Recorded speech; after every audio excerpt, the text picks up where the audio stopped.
Bert, you've had quite a magical tour of duty as a guitarist and a folk man. Yeah. How did you? I read somewhere online that your first guitar was a handmade guitar. No, it's not quite true. No. First guitar I ever had was a Lonnie Donegan guitar, which it was originally a Josh White guitar. They just changed the names, but the guitar was the same. Really? Yeah. It was a cheap Zenith guitar.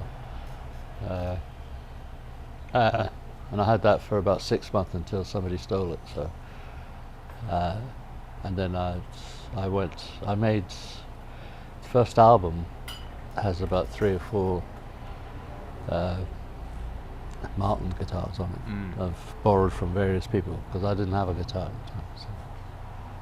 In fact, I used to do gigs. I would actually say you have to provide a guitar as well as, the PA. Well, I'm sure that afforded you some magnificent instruments to try and see what you liked, what you gravitated such towards. A variety of guitars in my life. It's like, I think it's in all. It's I don't like to put. I think for that reason, actually, because I had so many different guitars of varying degrees of playability, that I've never been that fussed about owning guitars, or even buying guitars. It's never really struck me as a thing to do, Right. I mean, most guitarists, have about 12 Martins, Right. Gibsons everywhere, and it's. I mean, Yamaha supply me with guitars, and I have a luthier in England called Rob Armstrong, who I have handmade guitars from him. Now I remember the Armstrong guitar used to be a Lucite guitar back in the day. Was that a different Must have been a different Armstrong. Well, he's been around for a long time. Well, maybe so. Yeah. I didn't know he made. He always experimented with Right. electric guitars and stuff, Right. and making things like guitars out of cornflakes packets and stuff like that. Yeah, he got quite famous on the Luthiers side of things. Les Paul, when I interviewed, said the same thing, because it's not really the guitarist, the guitarist. You can give a guitarist any guitar and he can make music happen. Should do. And Les Paul, who obviously did pretty well for himself with Gibson, but he really, when I saw him playing, I was fortunate enough to interview him in his latter years. Yeah. Just had a guitar that he had built in the mid to late 70s that he just fancied over all these other fancy guitars and fancy woods, and he's quite happy to play that. Well, it's also what you get used to. I've been playing this Yamaha now for about 15 years, and this particular guitar just sits right, and it just feels good. Right. Do you practice a lot every day? No. No. I like to play. Make sure I play every day. Right. Because your fingers have got to be loosened up. Right. But I don't sit and practice. So were you more inclined as you were coming up to write songs? Some players like to practice scales, and songwriters like to write songs with their guitars. Well, that's what I do. I'm more likely to, if I pick up the guitar at all, I'm more likely to do something new on it, rather than practice any old stuff. And does your inspiration come from the news? Where do you think most of your songwriting influences? It's usually what's around me. At the time, I'm not a very outgoing person, because at home I'm in a cocoon, and most of my songwriting, the ideas for songwriting, come from directly from the family or whatever. I went through the blues phase, which in Scotland, when I first started, blues records, to actually find them it was very, very difficult, and the all the guitar players around me at the time, Archie Fisher and Len Partridge and that, if they knew somebody was going to the States, they would ask them to bring over albums with them, you know. So, and then these albums would be circulated right around a whole group of people. You know. And I'm sure the more obscure country blues artists like Buka White and those guys must have been even difficult to find in the States for some players. Yeah. So I discovered Bigwell Brunsey when I was about 15. Wow. A little EP, and that kept me going for at least 5 years. You know, it's like, you know, and I still can't play it. I love it. You know, was he playing in open tunings? Was he playing some strings missing? I've read these stories where, you know, it was like just they weren't even in tune sometimes, or they had their own ear to tune. Well, he was a very jazzy player. You know, so it's, and also I just missed out because he came over to Britain around that time. Europe, I should say. Right. And players like Wes Jones and that had actually met him, and yet I didn't. I was just like a month or two to the wrong side, you know, so I never got to meet him. You know. Right. But he was highly political at the time.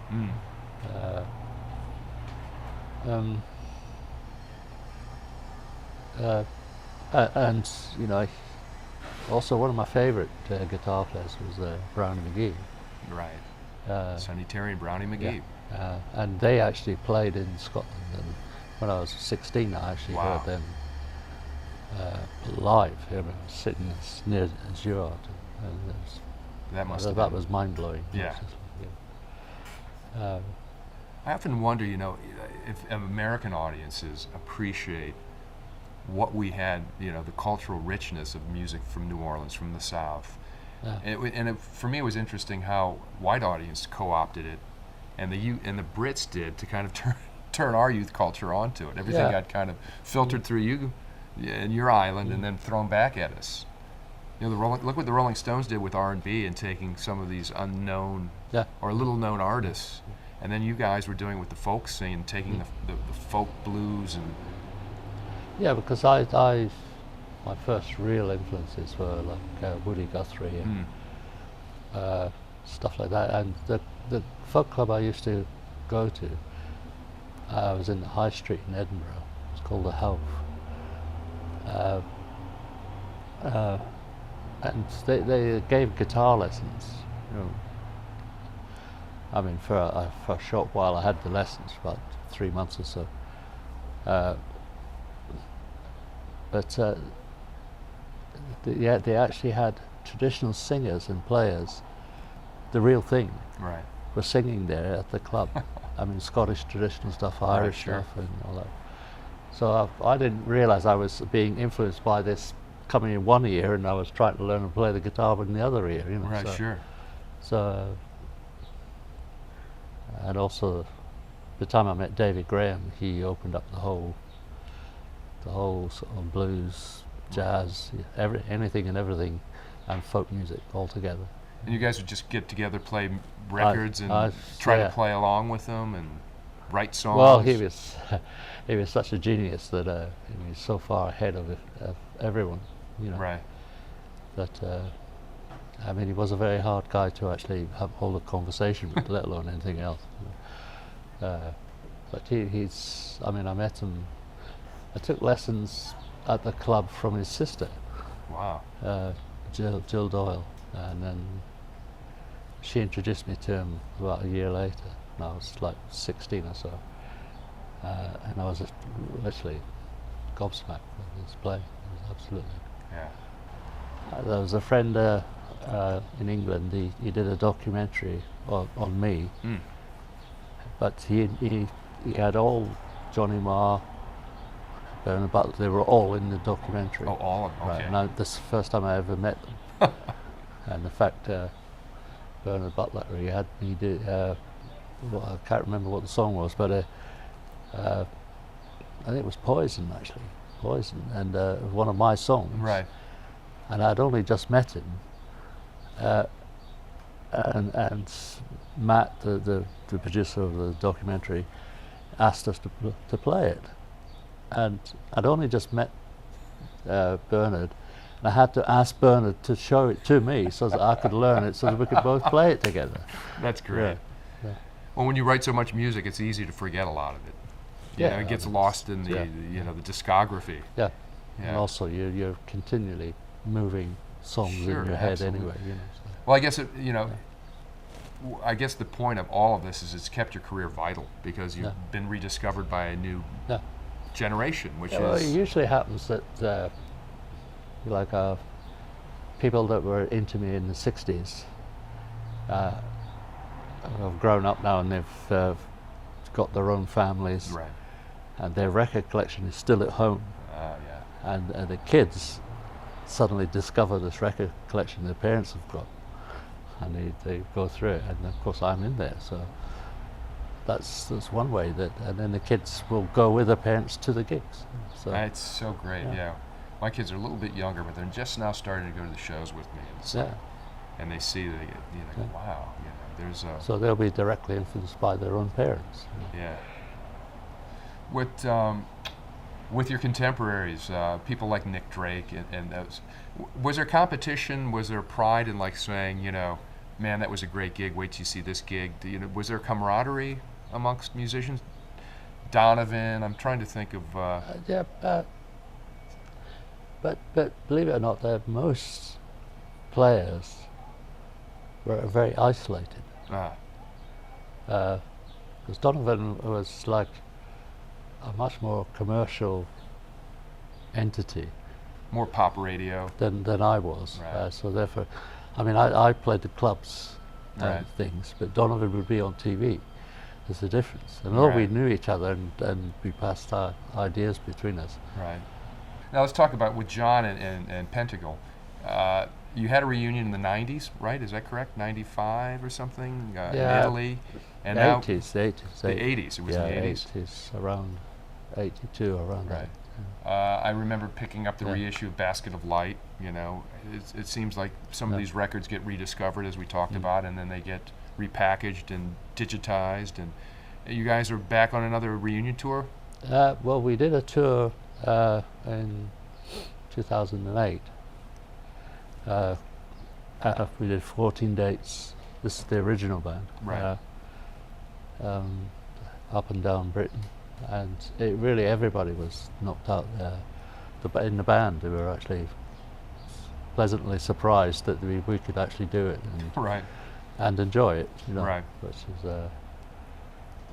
I think is one of the main things about doing something like that. Well, I've been ill for the last couple of years, so that's been put on hold for a while. We've got a few gigs now lined up in Britain. We're going to do Glastonbury. Wow. And Cambridge Folk Festival. Start out small with Glastonbury. Yeah. And the Royal Festival Hall, which is ideal for the Pentangle. Oh, for the acoustics, yes, for sure. And talk about your current tour with Neil Young. I mean, you had to put it on hold because of your illness 2 years ago, was it? Year and a half ago? Well, I've been doing the tour while the illness has been going on. So in between, I'll be coming over here and then doing a little recovery time. The next section of the tour, And how did that happen? How did, Neil obviously was a fan. That was directly Devendra. He was instrumental in the whole thing actually coming together. Because I was over here doing a few gigs in California, and Devendra was doing some as well, and we were on the same bill, and he asked me to actually play with him, so I ended up joining the band for a week. But one of their gigs included Bridge School Benefit, which was the Neil Young Peggy and Neil's big benefit up in the Bay. So I went to that, and on the second day there, I was playing with Devendra and half of Espers I love the Espers. Yeah. Yeah.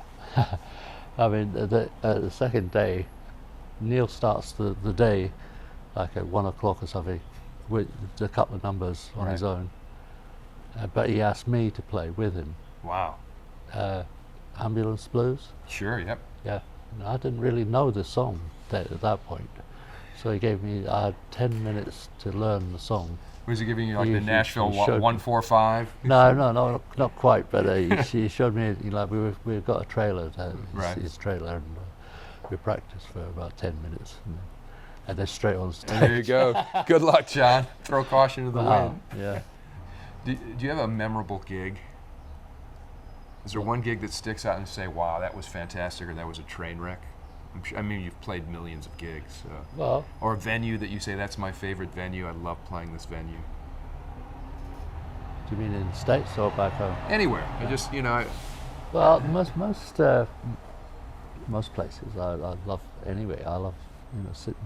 Once I get going, I love whether it's in here or the festival hall. It doesn't make any difference, Right. really. The ones that stick out, is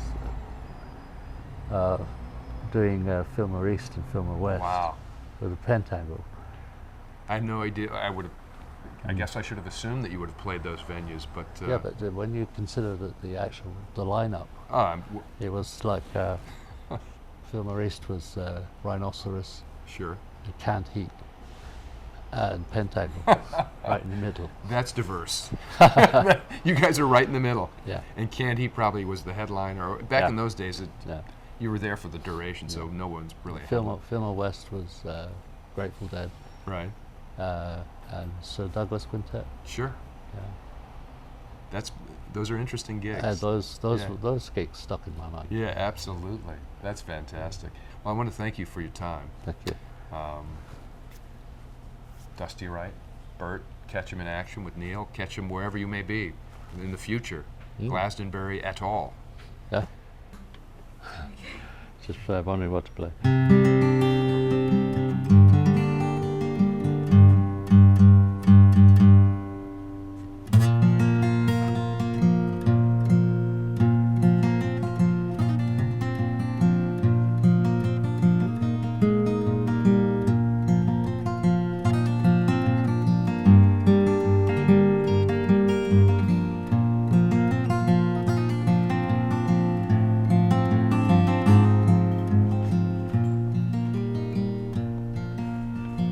Catch a boat to England, darling, maybe to Spain.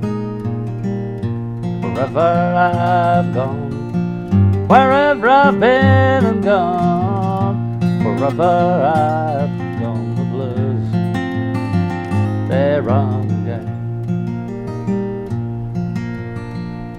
Send out for whiskey, send out for gin. Behind room service, behind room service, baby. Behind room service, darling, the light was in. When I'm not drinking, you're on my mind. When I'm not sleeping, when I'm not sleeping, baby. When I'm not sleeping, darling, you know you're gonna find me crying.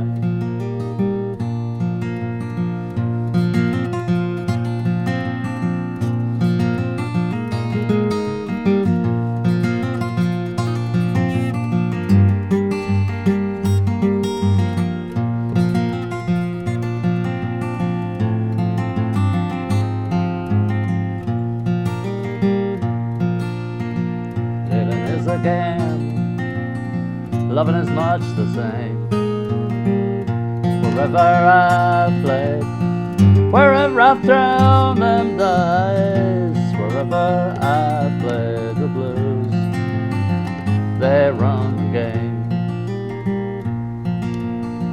Maybe tomorrow, somewhere down the line, I'll wake up older, so much older, baby. wake up all the darling and maybe stop all the crying.